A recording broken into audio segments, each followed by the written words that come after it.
Profesor Isidoro Martín de Gano, que es doctor en Derecho, profesor titular de Derecho Financiero de la UNED de Ceuta, perdón, de la UNED, de la Facultad de Derecho de la UNED. Ha tratado principalmente cuestiones, entre otras, relacionadas con el sistema de financiación de las confesiones religiosas, que es además el objeto de su tesis doctoral. Ha publicado un libro sobre este tema, el régimen tributario de las confesiones religiosas y de sus entidades en el derecho español. Ha colaborado también en otros libros relativos a inmigración y extranjería, al extranjero en el derecho. Es un experto en la cuestión tributaria relacionada principalmente con los extranjeros. Su conferencia versa precisamente sobre esas obligaciones tributarias de los inmigrantes. Y sin nada más, pues, paso la palabra al profesor Isidoro. Muchas gracias. Buenas tardes.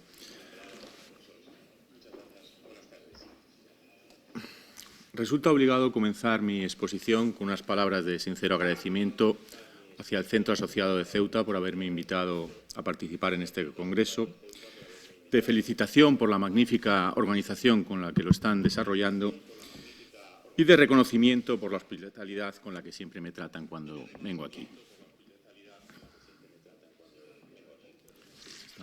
Sí, eso lo voy a bajar.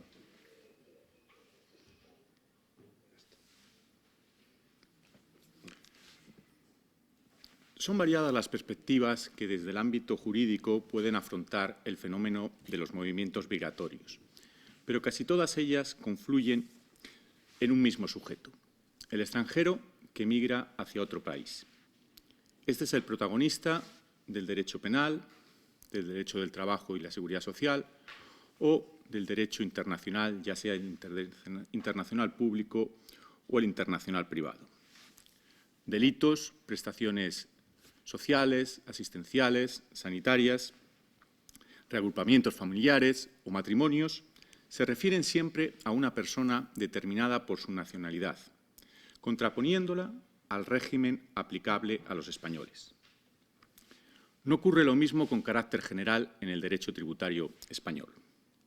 Desde un primer momento ha de quedar clara la distinción, la idea de que en este sector del ordenamiento la distinción nacional-extranjero no es determinante, siendo sustituida por la de residente fiscal, cualquiera que sea la nacionalidad, y no residente fiscal en España, también con independencia de la nacionalidad, si bien es cierto que la mayoría de los no residentes fiscales en España son extranjeros. Esta circunstancia condiciona sin duda el desarrollo de mi conferencia, pues a diferencia de lo que vamos a ver en las dos posteriores que se van a desarrollar en esta misma sesión, no podremos distinguir entre nacionales, españoles y extranjeros. Pero si a efectos fiscales no existe diferencia alguna por la nacionalidad, ¿cómo justificar un análisis sobre la tributación de los inmigrantes, siempre extranjeros, en España? Yo creo que por dos razones. En primer lugar, porque existen algunas especialidades en las que sí se va a tener en cuenta en el ámbito tributario la nacionalidad. En particular, en las tasas previstas en el artículo 44 de la Ley Orgánica 4 de 11 de enero del 2000 de Derechos y Libertades de los Extranjeros en España, de trascendental importancia para obtener un visado, las autorizaciones de residencia y trabajo o, por ejemplo, para identificarse ante la Administración tributaria. En segundo lugar, creo conveniente mostrar algunos aspectos de la fiscalidad que, si bien afectan tanto a españoles como a extranjeros, pueden resultar de especial interés para estos últimos. En particular, las obligaciones de identificación, por ejemplo, ante la Administración tributaria, los trámites para el envío de dinero desde España hacia otros países o la condición de residente fiscal. Se trata, insisto, de cuestiones que afectan tanto a españoles como a extranjeros, pero que pueden ser sumamente interesantes para estos últimos. En especial porque algunas de ellas se producen con relativa frecuencia en la vida de estas personas, de los extranjeros residentes en España, por ejemplo, la ya aludida al envío de dinero hacia sus países de origen, y otras, al tener lugar en los primeros meses de su estancia en nuestro país, son prácticamente desconocidas para ellos, las obligaciones de identificación ante la Administración tributaria. Pues bien, este va a ser el objeto principal de la conferencia: dar una visión general de las obligaciones tributarias con las que se enfrentan los inmigrantes en los primeros momentos de entrada en nuestro país y conocer cuáles son las específicas de estas personas, las específicas en el ámbito tributario de los extranjeros. Nuestra primera tarea, por tanto, será identificar quiénes son residentes en España, residentes fiscales, cómo se adquiere esta condición y qué consecuencias implica. Pero antes creemos necesario hacer una breve justificación de por qué en el ámbito tributario no se utiliza en nuestro país el concepto, el criterio de la nacionalidad.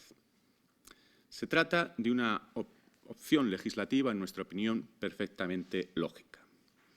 Dicho criterio es extraño a las exigencias del derecho tributario moderno, conforme a las cuales el reparto de la carga derivada del mantenimiento de los servicios públicos debe establecerse en función del presumible disfrute efectivo de los mismos. Hay que recordar que el artículo 31 de nuestra Constitución, que consagra el principio de generalidad tributaria, establece: todos, insisto, todos, contribuirán al sostenimiento de los gastos públicos.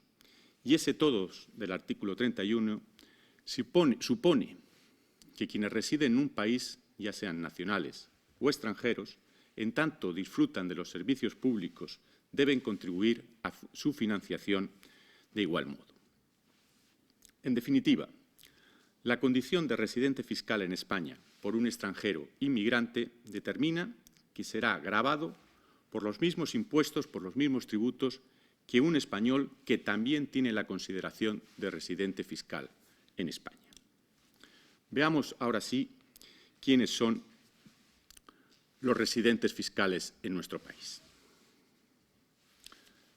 El concepto de residencia fiscal del ámbito tributario es distinto al concepto de residencia empleado por otras ramas del derecho. Esta autonomía del derecho tributario para establecer su propio concepto de residencia puede llevar a ser residente sin tener la autorización administrativa para residir en España, a residente fiscal me refiero. En sentido contrario, aunque no sea frecuente, se puede tener concedida la citada autorización administrativa para residir en España sin llegar a tener la consideración de residente fiscal en nuestro país. Pensemos, por ejemplo, en el visado que se concede de residencia para los inversores, establecido en la Ley 14 de 2013, de apoyo a los emprendedores, por el cual se adquiere la residencia administrativa en nuestro país para aquellos que inviertan en deuda pública más de 2 millones de euros, adquieran bienes inmuebles en nuestro país por un valor superior a 500.000 euros o adquieran acciones de empresas españolas por un valor igual o superior a 1 millón de euros. Tendrían reconocida la residencia en nuestro país, pero eso no implica que sean considerados residentes fiscales en el mismo. De esta noción autónoma de residencia fiscal se deriva, a su vez, para un determinado tipo de inmigrantes, dos consecuencias a tener en cuenta en nuestra exposición. En primer lugar, la residencia fiscal no convalida la situación de irregularidad administrativa de una persona que no está autorizada para residir en España. En segundo lugar, los residentes fiscales en España que obtienen rentas están obligados a tributar aun en el caso de que sean considerados inmigrantes en situación irregular. ¿Cuáles son los criterios para determinar si una persona es residente fiscal o no en España? La Ley 35/2006, la Ley del Impuesto sobre la Renta de las Personas Físicas, establece un primer criterio, el más utilizado para conocer la residencia fiscal, y otros dos cuando este primero no sea de fácil aplicación.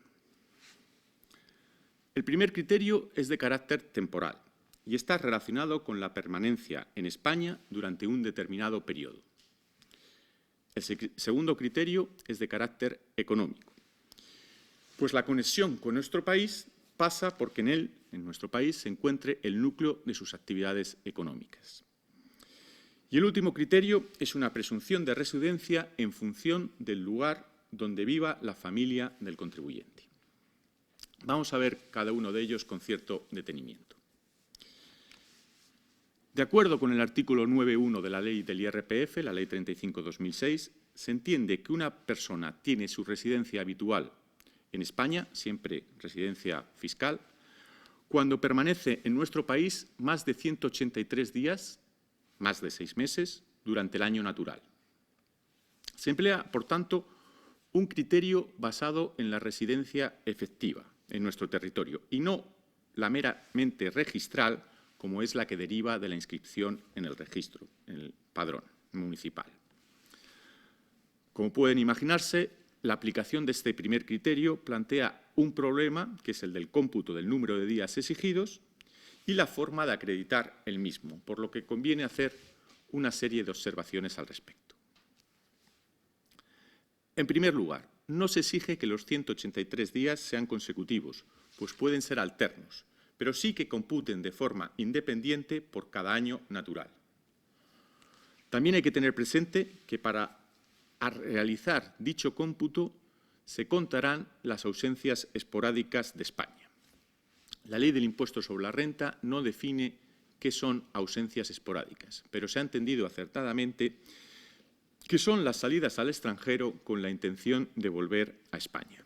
Es decir, cuando un residente en España sale al extranjero por el motivo que sea, pensemos en un inmigrante para ver a sus familiares, por ejemplo, en su país de origen, esas ausencias, esos días que pasan en el extranjero con la intención de retornar a España, computan en los 183 días, de tal manera que los que pasa dentro de nuestro país y los que pasa fuera se suman a la vez para comprobar si está los 6 meses requeridos para ser residente fiscal en España. Por otra parte, la comprobación de la permanencia en nuestro país es una mera cuestión de hecho, en la que existe el principio de libertad de prueba. En los casos que nos ocupan, para verificar este criterio de los 183 días, resultará de especial ayuda conocer cuál es la autorización que se ha concedido a ese inmigrante para permanecer en España. Pensemos, por ejemplo, en un permiso, una autorización de estancia y trabajo o un permiso concedido a los estudiantes. De tal forma que esa autorización implica que va a pasar más de 6 meses al año, se entenderá probablemente que sea un residente fiscal, mientras que si la autorización no supone esos 6 meses, pensemos, por ejemplo, en una estancia, en una prórroga de la estancia, no sería considerado residente fiscal. En el caso de los extranjeros que se encuentren en situación irregular, habrá que estar al cómputo de los días de permanencia efectiva en España. Ello supone una especial dificultad por el problema de calcular esos días y, a su vez, calcular las hipotéticas rentas que obtengan estas personas en España. Pero, como ya he dicho al principio, la situación de irregularidad no impide que sean considerados residentes fiscales en España y, en su caso, el pagar los tributos correspondientes no les convalida su situación de irregularidad. Además del criterio de la permanencia en nuestro país, se prevé la posibilidad de establecer otro criterio, de aplicar otro criterio que sería el de las actividades económicas. En virtud de este criterio, ser residente fiscal en España cuando el núcleo principal o la base de las actividades o intereses económicas estén de forma directa o indirecta en nuestro país. Por lo tanto, si la principal fuente de rendimientos del extranjero se encuentra en España, también se le considera residente en nuestro país, aunque no permanezca los 183 días requeridos por el primer criterio. Este criterio suele utilizarse cuando no es fácil realizar el cómputo de los 6 meses de permanencia en España, pero sí esas personas tienen un importante patrimonio en España o obtienen un buen número de rentas en nuestro país. Pensemos, por ejemplo, en los deportistas profesionales que están continuamente viajando para determinar su residencia fiscal, aunque no cumplieran el requisito de los 183 días. Pero nada impide, de hecho es lo más frecuente, que en una misma persona concurran los dos criterios, el de la permanencia y el de los intereses económicos. En todo caso, en pocas ocasiones, este segundo criterio de las actividades económicas se aplicará a los inmigrantes, pues lo lógico es que con el criterio de la permanencia ya será suficiente para acreditar su residencia fiscal. Junto a los dos criterios mencionados, se establece, además, en la ley del IRPF, una presunción de residencia familiar. Se presumirá, salvo prueba en contrario, es una presunción juris tantum, que el contribuyente tiene su residencia fiscal en territorio español cuando, de acuerdo con los dos criterios anteriores, permanencia y actividades económicas, resida en España el cónyuge no separado legalmente y los hijos menores de edad que dependan de aquel. No se trata de un supuesto específicamente pensado para los inmigrantes, de hecho se trata de luchar contra la evasión fiscal, pero podría afectarles de forma excepcional. Pensemos en un ejemplo. Pensemos en el marido de una guineana residente fiscal en España, residiendo sus hijos menores también con ella en nuestro país, pero el marido reside en Guinea Ecuatorial. Bien, pues podría, de acuerdo con este criterio, considerarse al marido residente fiscal en España como consecuencia de la aplicación de esta presunción. Al tratarse de una presunción juris tantum, se puede desvirtuar, se puede romper con cualquier medio de prueba. Por ejemplo, y sería lo más normal, con la acreditación por parte de la Dirección General de Tributos, en el caso concreto, o en el Ministerio de Hacienda de Guinea, acreditando que ese señor reside fiscalmente en el país. Con mayor frecuencia se dará la situación contraria a la contemplada en esta presunción. Inmigrante que reside en nuestro país, en España, pero cuya familia reside en el país de origen, todavía no se ha trasladado. Pero ello no lleva a que el residente fiscal, el inmigrante en España, deje de serlo o que su familia pase a tributar como contribuyentes en nuestro país. Finalmente, hay que recordar que la legislación aplicable con los criterios de residencia por distintos estados puede dar lugar a que una misma persona sea considerada residente fiscal en un estado y también en otro. Estos problemas de doble imposición se solucionan con la firma de convenios internacionales para evitar la doble imposición o, si no se han firmado, los estados deberán en su propia normativa interna establecer medidas de corrección como hace nuestro impuesto sobre la renta de las personas físicas.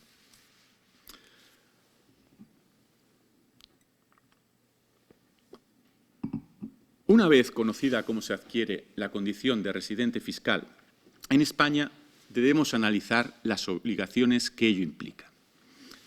Como ya he señalado, cuando un extranjero adquiere la condición de residente fiscal en España, pasa a tributar como cualquier otro español que también tenga la condición de residente en nuestro país. Es decir, debe tributar por todas las rentas que obtenga en cualquier lugar del mundo y por todos los bienes que posea en cualquier lugar del mundo. Es lo que se conoce en el ámbito del derecho tributario como tributación por la obligación personal y su renta mundial.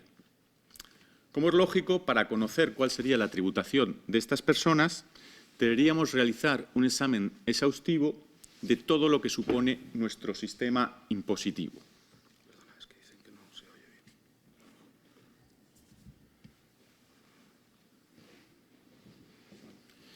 Decía que para conocer cuáles son las obligaciones tributarias de estas personas, debíamos realizar un examen exhaustivo de todo nuestro sistema impositivo, lo cual, como se puede imaginar, excede del ámbito de esta conferencia. No obstante, existen dos especialidades que sí que creo que son dignas de reseñar. El régimen de los trabajadores transfronterizos y el régimen de los trabajadores desplazados o régimen de los trabajadores impatriados.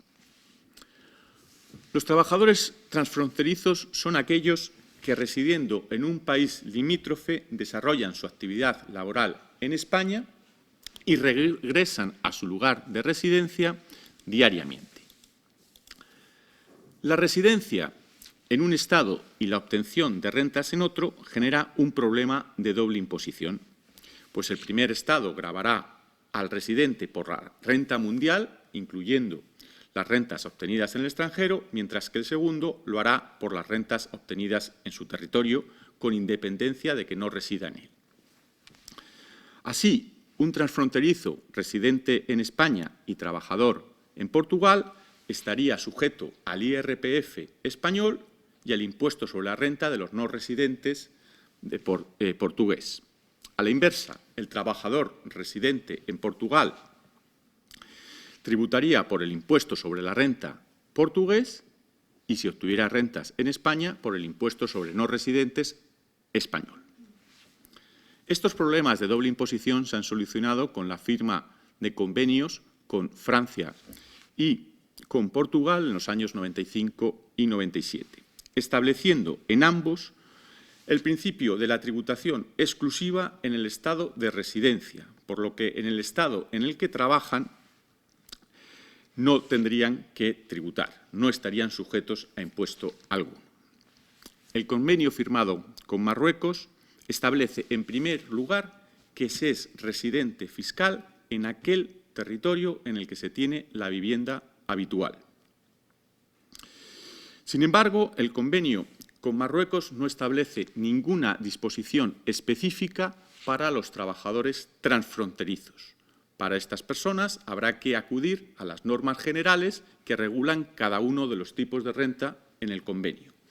En las dos más frecuentes, cuando se trate de actividades comerciales por cuenta propia o salarios, obtención de unos salarios, el principio es que podrán ser gravados en el Estado donde obtienen la renta con independencia del Estado donde reside. Para evitar el problema de doble imposición, en el Estado de residencia, las rentas gravadas por el otro Estado quedarán exentas. En consecuencia, los residentes en Marruecos que trabajan en España tributarán por las rentas que obtengan en nuestro país según lo dispuesto en el impuesto sobre la renta de no residentes español, no pagando por ellas en el territorio marroquí. Para más detalle me remito a lo dispuesto en una consulta vinculante ante la Dirección General de Tributos, la número 1508 de 2005. El otro régimen al que me refería es el de los trabajadores desplazados. La Ley del Impuesto sobre la Renta prevé un régimen especial para atraer, por las ventajas fiscales que supone, a personas que, residiendo en el extranjero, decidan trasladarse a vivir a España por motivos laborales. Es aplicable tanto a extranjeros, ya sean comunitarios como no, como también a españoles, siempre que en ambos casos no se haya residido en España en los 10 años anteriores a la firma del contrato. La inclusión en esta norma de los españoles que emigraron al extranjero y cuyo retorno se pretende les ha supuesto que se le conozca como el régimen de los impatriados.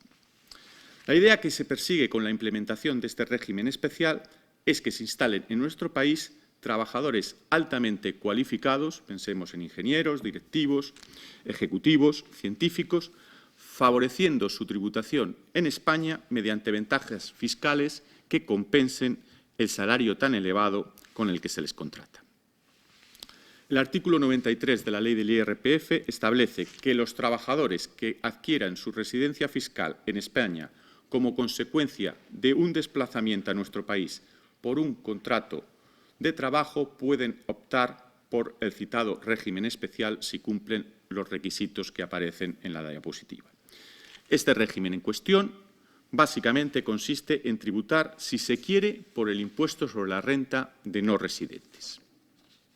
Así, a pesar de residir en España y, en consecuencia, estar obligados a tributar por todas las rentas en el IRPF, los impatriados pueden decidir tributar solo respecto de las rentas que obtengan en nuestro país y, además, por el impuesto sobre la renta de no residentes. Es decir, se les mantiene temporalmente la condición de no residentes a pesar de que ya residen fiscalmente en España.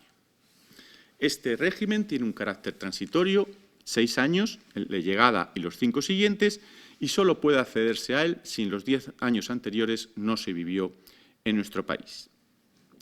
La opción por el impuesto sobre la renta de no residentes supone no tributar por las rentas mundiales, es decir, por todas las que se obtiene en el extranjero, con una tarifa progresiva que pudiera llegar hasta el 47%, sino por un régimen especial, que es el impuesto sobre la renta de no residentes, con tipos de gravamen fijos. Si se trata de salarios, solo hasta el 24%.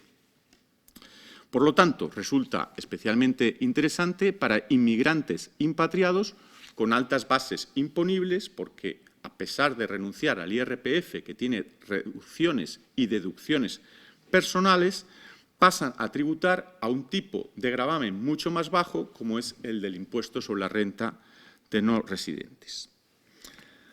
Ante las críticas que recibió este régimen, por favorecer fundamentalmente a futbolistas extranjeros, se conocía popularmente la ley que introdujo esta norma como la Ley Beckham, en alusión al futbolista del Real Madrid.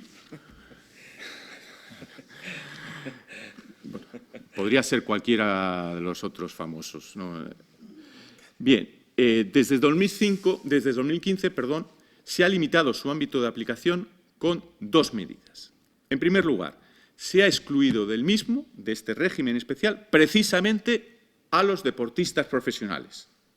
Y además, el resto de impatriados que hayan optado por el mismo y obtengan más de 600.000 euros de salario al año, tributarán por lo que exceda al 47% de tipo de gravamen. Por el resto, siguen tributando al 24%.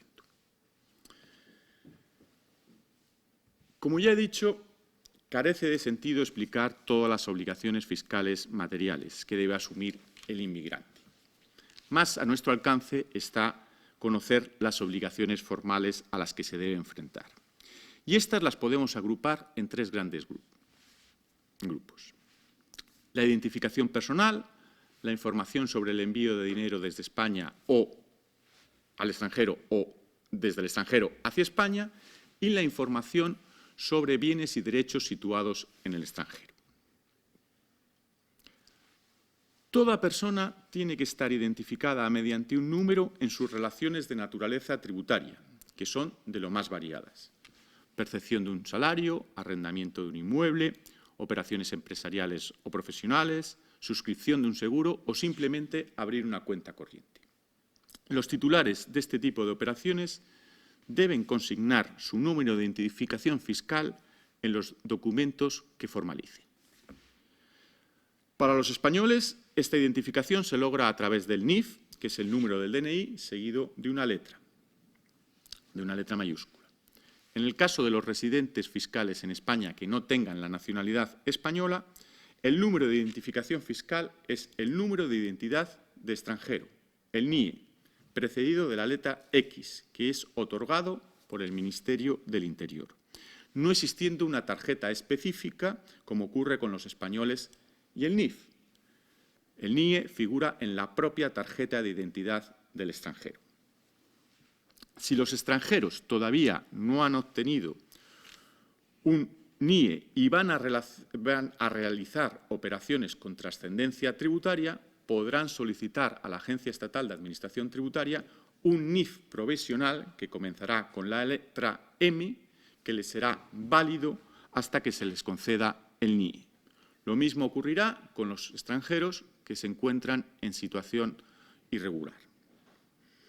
Por otro lado, todas las personas que tengan un número de identificación fiscal, ya sea el NIF o el NIE, deben constar en un registro básico y general denominado Censo de Obligados Tributarios, en el que figuran todos sus datos identificativos: nombre, apellidos, fecha de nacimiento, domicilio.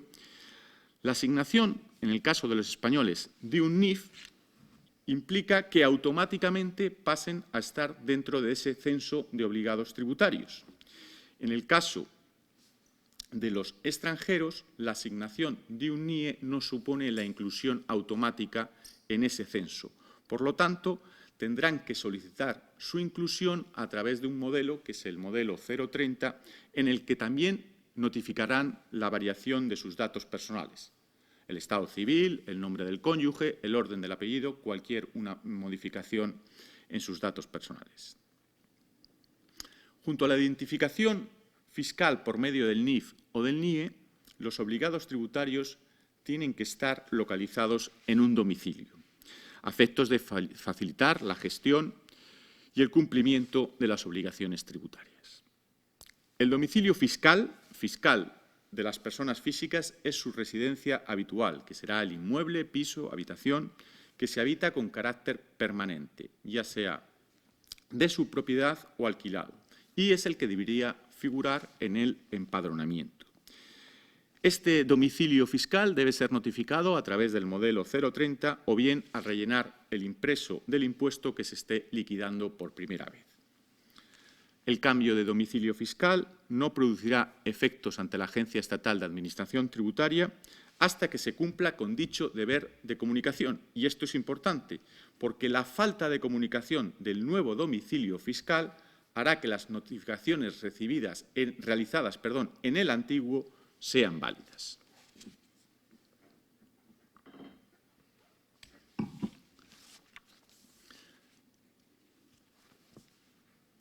La segunda obligación de carácter formal en el ámbito tributario es la relativa al envío de dinero desde España a otro país o desde otros países hacia España.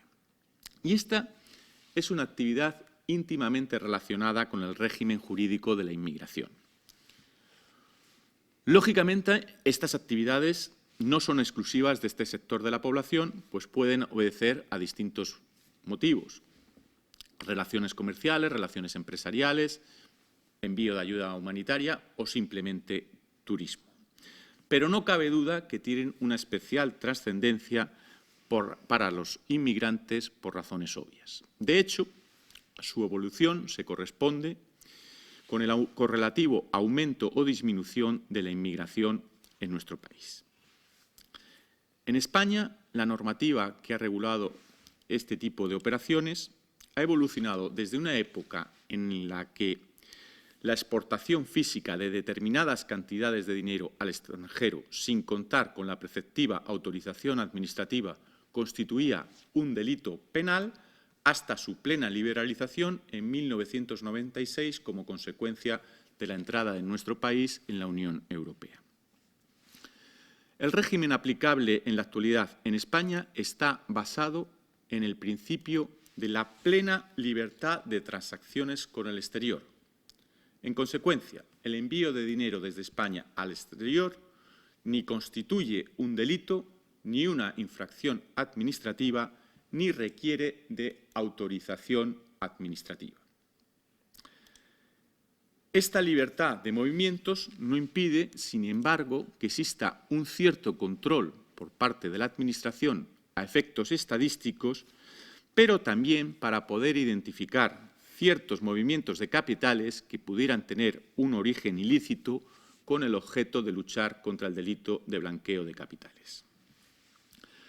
La obligación de informar concierne tanto a las personas físicas que reciben o envían el dinero al extranjero como a las entidades de las que se sirven para realizar tales operaciones. Nos vamos a centrar en primer lugar en la que corresponde a los primeros. En la obligación de los residentes fiscales, insisto, cualquiera que sea su nacionalidad, por tanto, no es determinante la nacionalidad, podemos distinguir dos supuestos en función del método empleado para transferir o recibir dinero. Su transporte físico por una persona o mediante la utilización de los servicios que prestan las empresas que se dedican a este tipo de operaciones. En nuestra opinión, la primera es una gran desconocida. Las personas que a la salida o entrada de España porten monedas, billetes o cheques bancarios al portador deben declararlo.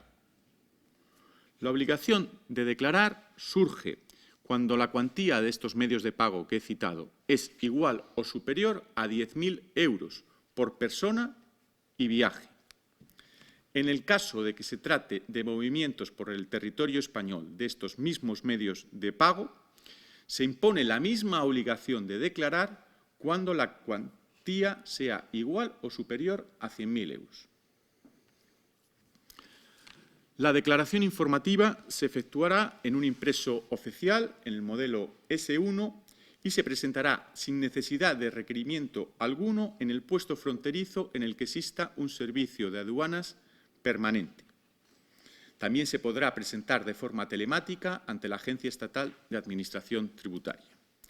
En la declaración constará el importe transportado, la identidad del propietario o de su portador, caso de que sean personas distintas, el origen y el destino, si proceden de un sueldo, de una actividad comercial, si son consecuencia de la venta de unos inmuebles, si se va a destinar al pago de servicios empresariales, a turismo. El concepto que justifica esas operaciones, ya lo he mencionado, relaciones comerciales, turismo, el medio de transporte utilizado y el paso fronterizo de entrada o salida a España.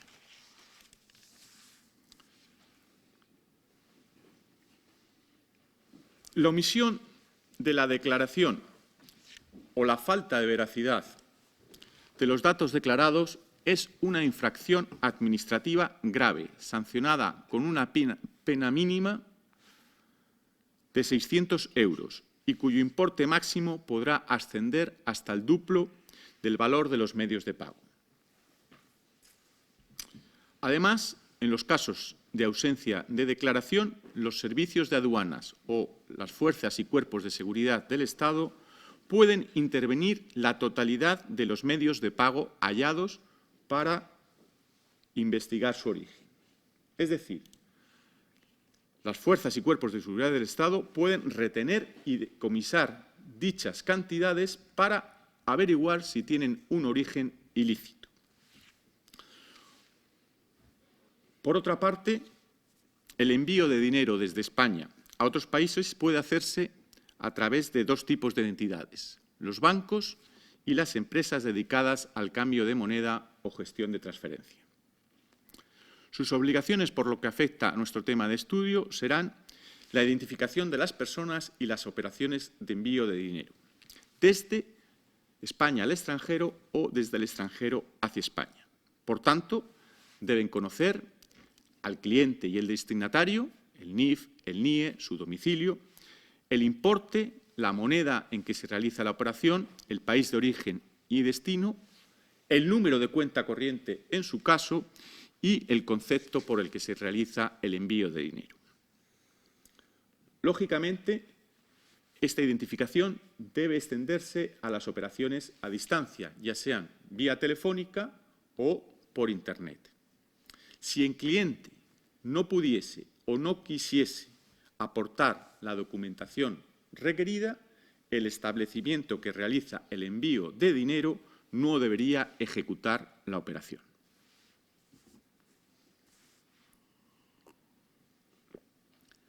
La última de las obligaciones formales aparece regulada desde el 2015 en la disposición adicional 18ª de la Ley General Tributaria, y es la relativa a la información por los residentes fiscales en España, ya sean nacionales o extranjeros, y insisto en ello, de informar sobre determinados bienes y derechos que se encuentran situados en el extranjero.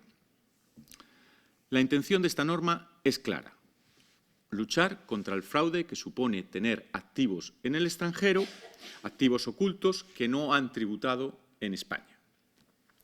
Situación que se produce fundamentalmente en personas con una cierta capacidad adquisitiva, con un cierto poder económico y en las que puede existir una intención defraudatoria. Sin que la norma esté destinada claramente a ellos, no hay duda que los inmigrantes son un grupo de residentes fiscales en España que pueden verse afectados de manera directa o indirecta por esta medida, hayan adquirido los bienes antes de su entrada en nuestro país o durante su estancia en nuestro país, por lo que creemos necesario, dada la novedad de la norma, dar referencia a la misma. Se debe informar sobre tres tipos de bienes que se pueden agrupar en tres grandes bloques. En primer lugar, las cuentas bancarias, ya sean corrientes, de ahorro, a plazo o cualquiera que sea su denominación, que sean de su titularidad o en las que figuren como representantes autorizados, beneficiarios o sobre las que tengan poder de disposición. El segundo gran grupo lo constituyen los títulos, activos, valores o derechos representativos de capital social de cualquier tipo de entidad de los que sean titulares y que se encuentren depositados en el extranjero. Dentro de este segundo grupo estarían, a su vez, los seguros de vida o invalidez de los que sean tomadores los residentes fiscales en España y también las rentas vitalicias o temporales de las que sean titulares. El tercer grupo estaría constituido por los bienes inmuebles y derechos sobre los bienes inmuebles de su titularidad situados en el extranjero. Es evidente que no son todos, pero sí la mayoría de los bienes y derechos que componen el patrimonio personal o empresarial. Ahora bien, solo existirá la obligación de declarar cuando se superen los 50.000 euros de valor para cada conjunto de los bienes indicados en cada uno de los grupos. Hay que llegar a los 50.000 euros en cada uno de los grupos de forma independiente. De superarse ese límite en cualquiera de los tres grupos, se deberá informar sobre todos los bienes que componen de forma individual cada uno de los grupos, aunque individualmente no lleguen a los 50.000 euros, pero no del resto de los bienes de cada uno de los grupos en los que no se haya superado en su conjunto los 50.000 euros.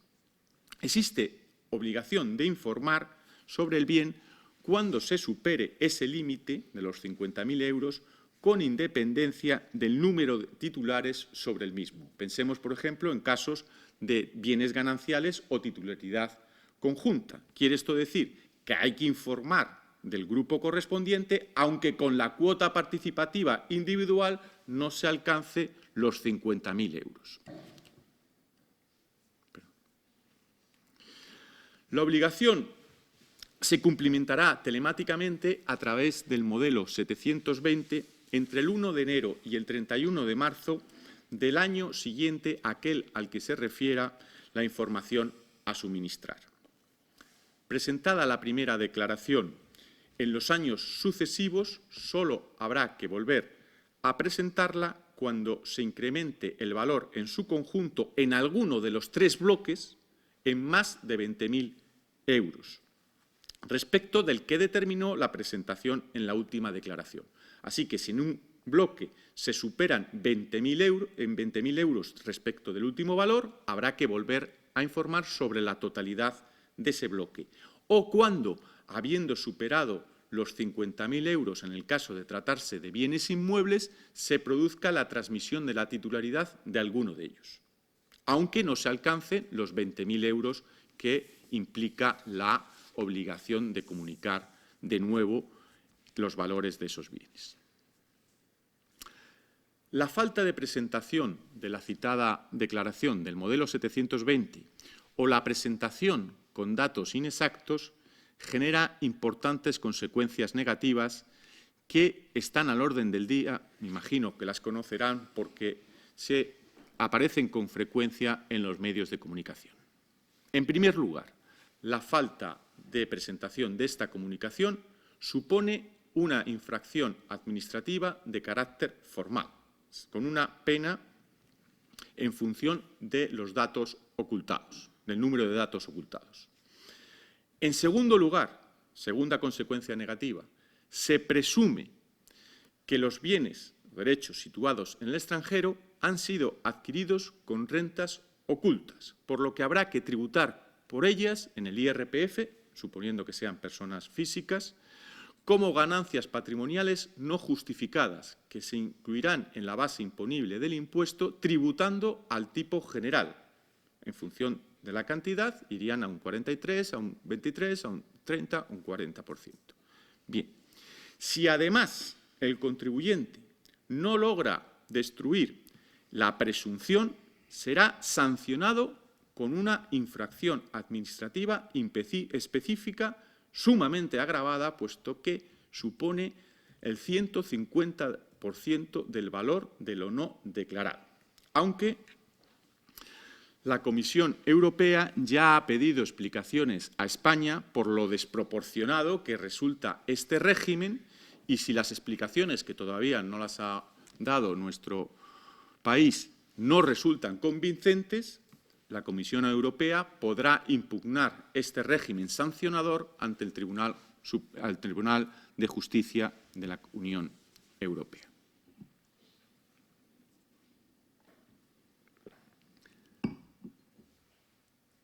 Nos queda, por último, ya para finalizar, hacer una breve referencia al régimen de las tasas aplicables a los extranjeros reguladas en el artículo 44 de la Ley 4 de 11 de enero de 2000 de Derechos y Libertades de los Extranjeros en España. Como ya hemos señalado al comienzo de la exposición, el derecho tributario no suele distinguir entre nacionales y extranjeros, sino entre residentes fiscales y no residentes. Pero hay una excepción en el ámbito de las tasas a la que ahora me referiré. En efecto, existen una serie de actividades administrativas financiadas mediante tasas que únicamente afectan a los extranjeros, por lo que solamente ellos tendrán que pagarlas. No existe en este caso discriminación alguna por razón de nacionalidad, pues como ya he dicho, estas actuaciones administrativas se refieren a los extranjeros, por lo que los españoles no requieren de ellas y no tendrán que, en consecuencia, sufragarlas.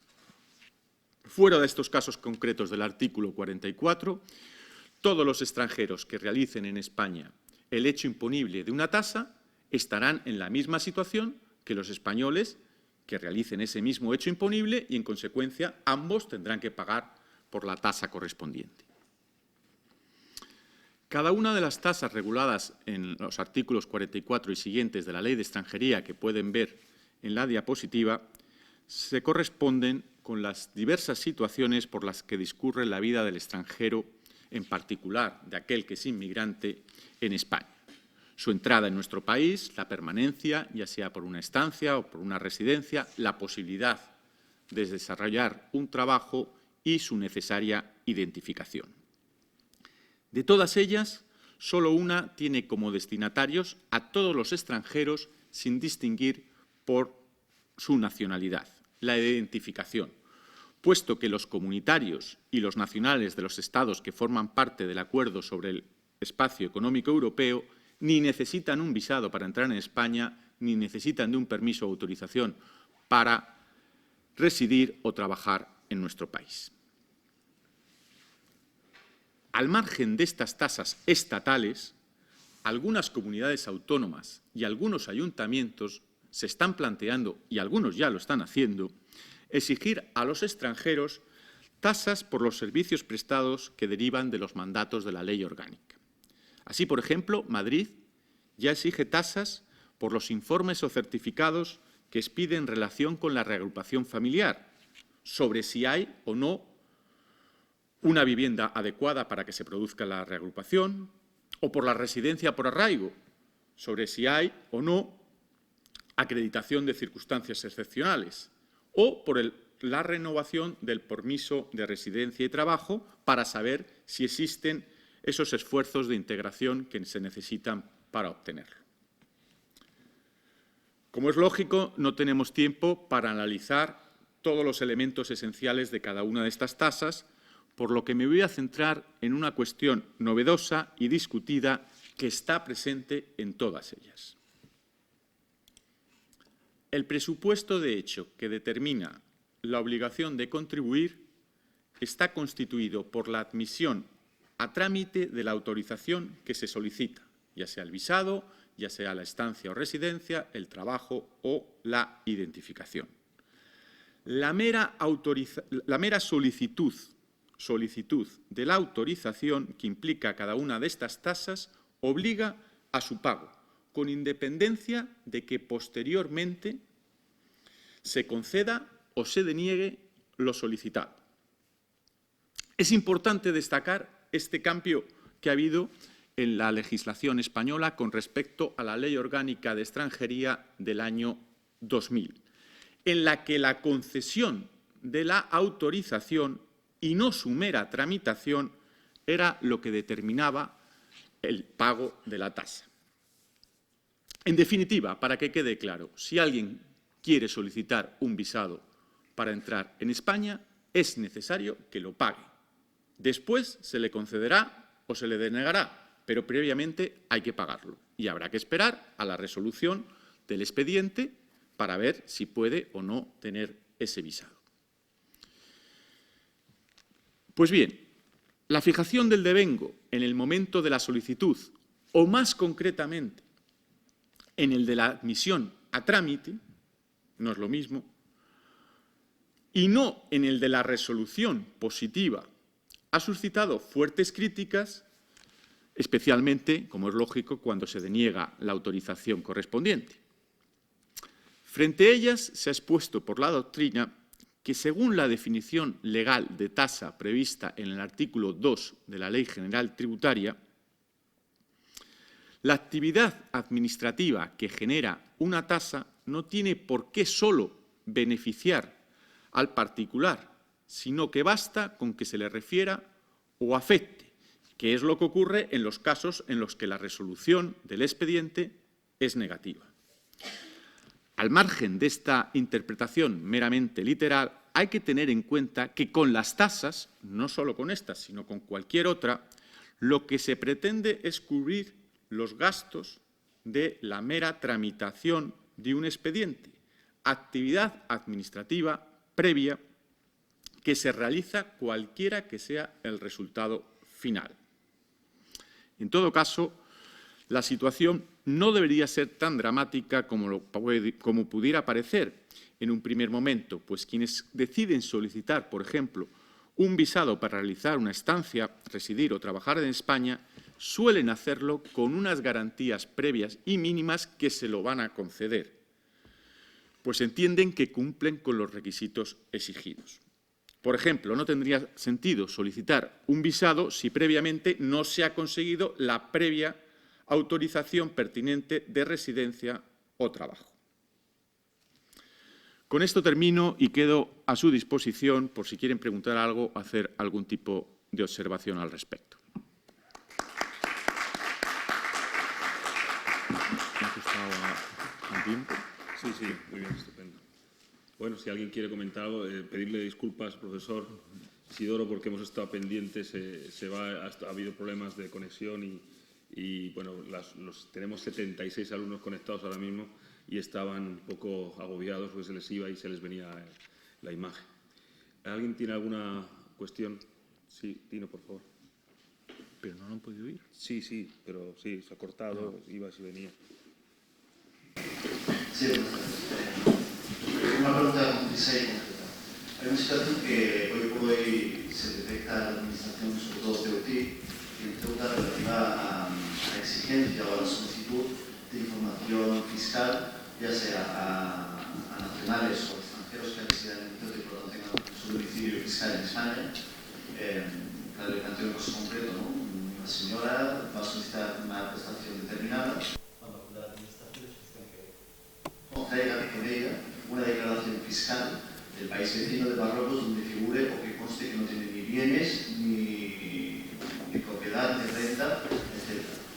Aquí la situación, esas personas se encuentran en que, hombre, no constan como primero, no residen en Marruecos, sino que residen en Ceuta, su domicilio habitual es Ceuta, su domicilio fiscal es Ceuta, y tampoco consta en la base de datos de la Hacienda marroquí. Entonces, claro, cuando van a la dependencia de la Hacienda marroquí, ya sea, por ejemplo, a nivel provincial en Tetuán o aquí mismo en Castillejo, se encuentran de que la propia administración marroquí dice, oiga, es que usted no consta en la base de datos marroquí para que le facilitar esa información.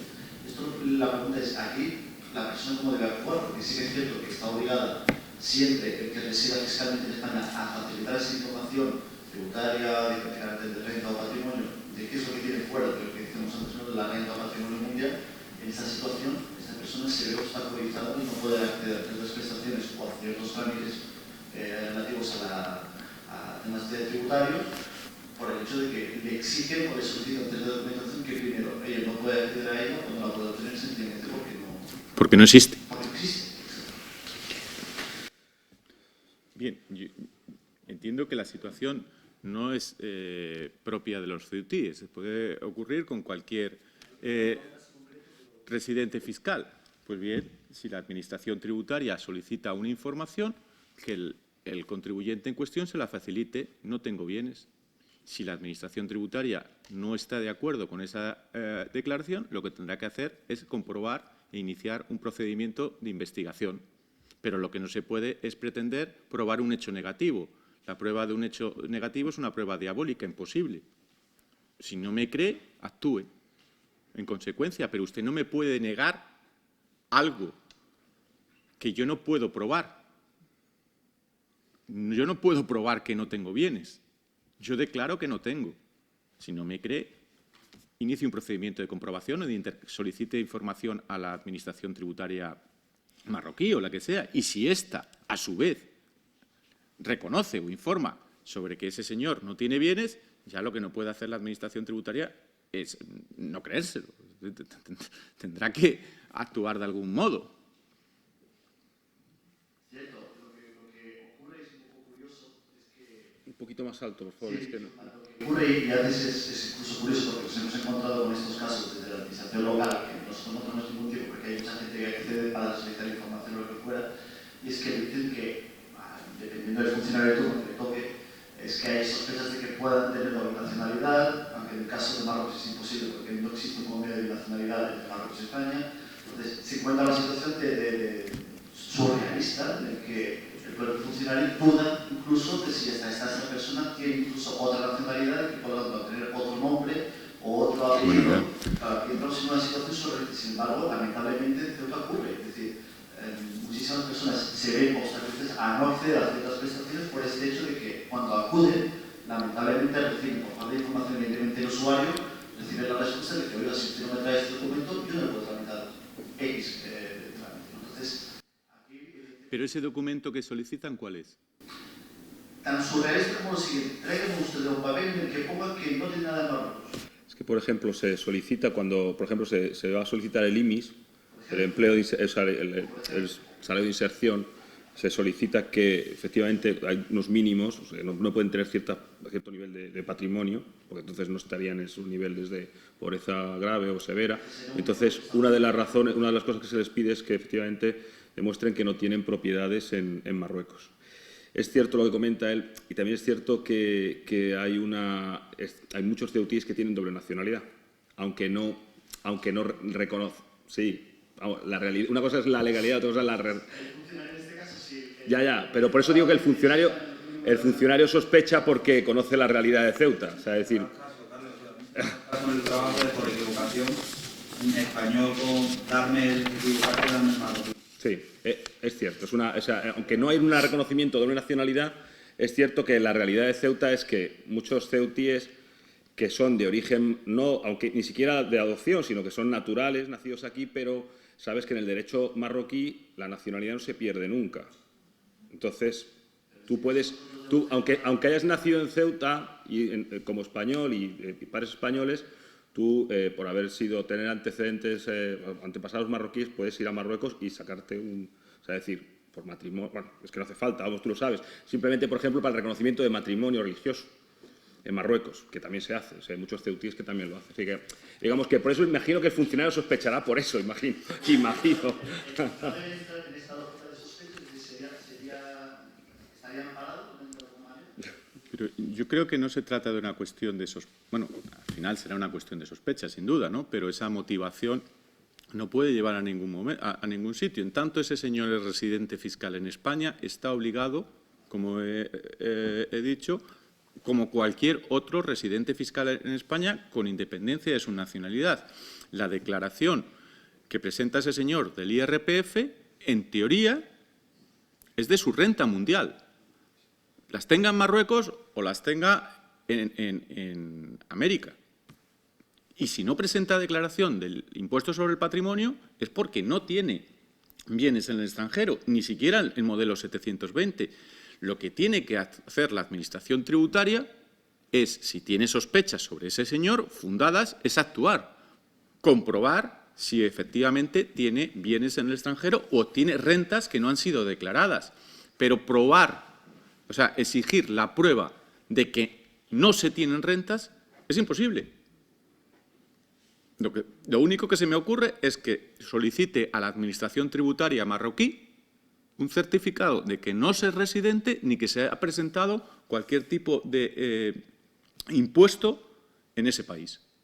Pero la prueba, insisto, de los hechos negativos es imposible. Muy bien. ¿Alguna cuestión? Hay una pregunta de un alumno sobre...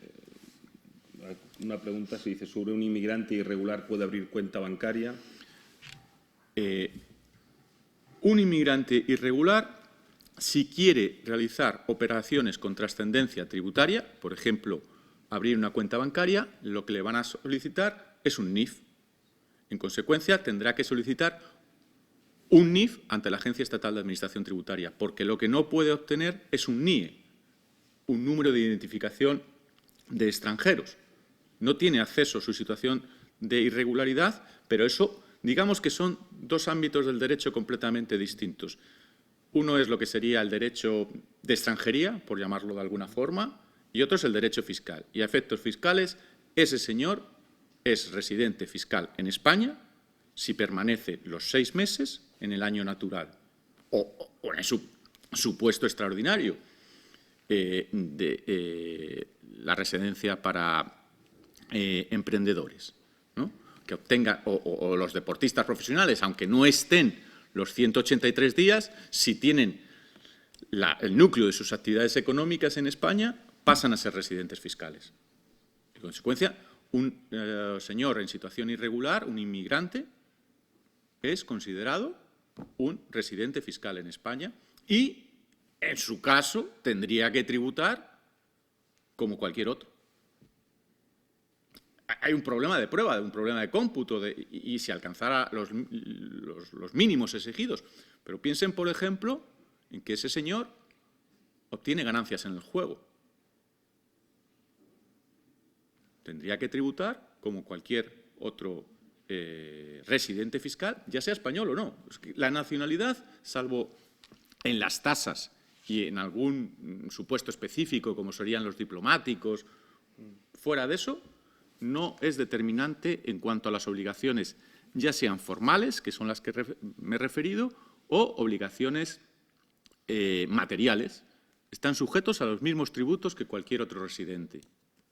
Precisamente por lo que he comentado, porque aquí lo que interesa es que quien disfruta de los servicios públicos tiene que formar parte del resto de los contribuyentes. Sí, por favor, Tino. Mientras llega Tino, hay una pregunta, dice, ¿es cierto la existencia de una instrucción del Banco de España a las entidades bancarias en España de denegar la apertura de cuenta bancaria a ciertos inmigrantes o refugiados de ciertos países? Si hay una instrucción del Banco de España. Sí. No conozco la instrucción. Lo que tienen que estar es identificados. Identificados con un, en este caso, NIF, que es el que empieza por la letra M. Hola, buenas tardes. Vamos a ver, en relación a la pregunta pregunta no del anterior compañero en relación a que si los bancos prestaban, que podía abrir un extranjero irregular las cuentas. Entiendo perfectamente la postura, en este caso de ser residente fiscal o no, los días de temporalidad. Lo cierto que en Madrid, sobre todo en Madrid, otras provincias no lo sé, pero otras comunidades me refiero, pero en Madrid no hay banco que a un irregular le abra la cuenta. Antes sí, hace 4 o 5 años sí, pero ahora no. Y exceptuando 1 o 2 bancos que tienen, bueno, en fin, acuerdos, yo qué sé, pero vamos, sencillamente tienes que dirigirte a esos bancos para que te abran una cuenta bancaria de un extranjero irregular. Eso. Y luego en relación a lo de los visados. Sí que es dramático la situación por una sencilla razón.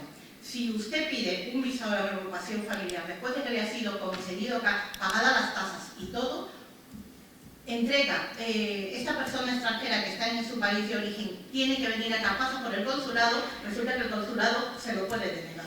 Con lo cual, ni aunque esté aquí aprobado el visado de la reagrupación, puede venir directamente hasta que no pase una entrevista. Y eso nos ha pasado, por ejemplo, con el consulado de Ecuador, varios consulados, pero sobre todo en Ecuador hemos tenido muchos problemas.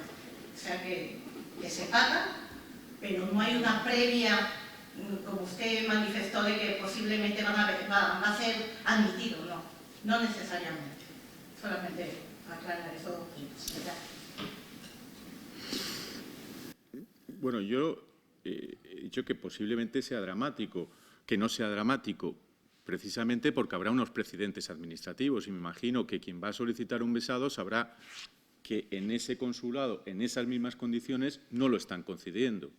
Pensar que a él sí se lo van a conceder cuando a todos los que han pasado por la anterior solicitud no se lo han concedido, le haría pensar que se está arriesgando a solicitar el visado. En ese sentido me refiero. Desde luego, lo que no hay duda es que la Ley General Tributaria admite este tipo de tasas y es lo más común, porque el fundamento de las tasas está basado en el principio de equivalencia. No son los impuestos, es otra cosa distinta.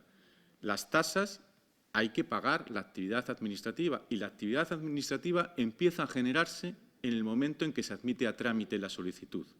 El resultado puede ser negativo o no, pero hay una actividad administrativa que hay que sufragar. Es entendible, esa es la excusa perfecta de la administración. Eso sí que lo sé, porque antes tampoco, hace varios años tampoco, por todo el tipo de autorizaciones, de tarjetas de residencias, esto no se preveían las tasas, solo en algunas nada más. Pero claro, como ha habido proliferación de migrantes que quieren solicitar autorización de residencia en las diferentes, ya sea por cuenta propia, en fin, arraigo, en fin, lo que sea, pues sencillamente pues sí que se ha puesto lo de las tasas. Esto ocurre, y voy a hacer una analogía, bueno, entre comillas, con las tasas también que se decía en las mismas administraciones, las tasas que también se preveían para que se han anulado, que se han revocado, pero bueno, ha sido por la lucha social, ¿no? Las tasas ante los tribunales, para hacer una demanda, por ejemplo, de divorcio, tenías que pagar unas tasas iniciales, y si apelaba, bueno, ya te ibas a la quiebra, entonces, una indefensión total en este caso. Por hacer una analogía, las tasas ya se sabe lo que es. ¿Alguna pregunta más? Sí. Tino. Sí, solo una cosa en torno a la cuestión esta de listados de países y demás. Lo que hay es digamos, un listado de países sospechosos de blanqueo. Entonces, eso es otra vertiente totalmente distinta. Entonces, ¿qué ocurre? Que además del problema de la inmigración irregular, que puede, desde luego, es una cuestión de la política de cada una de las entidades bancarias, y que es cierto que en derecho penal se ha visto un fenómeno que es la expansión del delito de blanqueo. Actualmente, pues la Fiscalía muchas veces prefiere acusar por blanqueo que por tráfico de estupefacientes, por ejemplo, porque es mucho más fácil el delito de blanqueo se lo extendiendo. Entonces existe incluso el blanqueo por imprudencia grave, que atañe a este tipo de entidades, a los trabajadores de las entidades bancarias. Entonces sí que es cierto que en un listado de países que están, digamos, en esta lista negra, entonces es sumamente complicado, o a veces es una entidad bancaria imposible, que un nacional de estos países, incluso teniendo residencia, legal en España por abrir una cuenta. Es por ese tema, digamos, que afecta ya a esta expansión dentro del blanqueo de capitales, que pues eso sí que es una presunción de actividad delictiva sin más base que la nacionalidad del que quiera abrir la cuenta. Bueno, claro. Yo espero que haya quedado claro, pero si no, insisto en ello. Esto es una visión de conjunto de lo que es la situación del inmigrante ante el problema tributario. Muchísimos de los temas que he tratado se pueden profundizar mucho más. Es una visión, digamos, una primera visión. En cuanto a esta cuestión, no lo he comentado, pero el principio de libertad de las transacciones con el exterior deriva de una directiva comunitaria que impone a los países miembros de la Unión Europea que no haya trabas. Ahora, la propia directiva establece que en determinadas situaciones, por ejemplo, países en guerra, esa libertad de transacciones desaparezca y se impongan controles o simplemente desaparezca la posibilidad de realizar. No solo son países en guerra, puede ser cualquier otro motivo, o crisis humanitarias o cualquier otro motivo que entienda el Estado que derogue la libertad de transacciones con el exterior. En todo caso, siempre hay un control por motivos estadísticos y para evitar el blanqueo de dinero. Yo solo quería preguntar una cosa muy, quizá, que tiene mucho que ver con nuestro entorno. Has comentado los trabajadores transfronterizos, que aquí es una realidad muy común. Los trabajadores transfronterizos, entonces, ¿tendrían que tributar en España? O sea, es decir, los trabajadores marroquíes que tienen permiso transfronterizo de trabajo, sí, que van y vienen. Por ejemplo, quien tiene un puesto en el mercado, sí, una actividad comercial, tendría que tributar en España por el impuesto sobre la renta de no residentes. Como tributa en España, las rentas obtenidas estarían exentas en Marruecos. ¿Las empleadas de hogar también? ¿O ese tiene un régimen? Las empleadas de hogar serían sometidas a un sueldo, rendimiento del trabajo, y estarían en la misma situación. Sí, Sergio, por favor, tira. Entonces, los trabajadores del campo de Gibraltar que cruzan la valla para trabajar.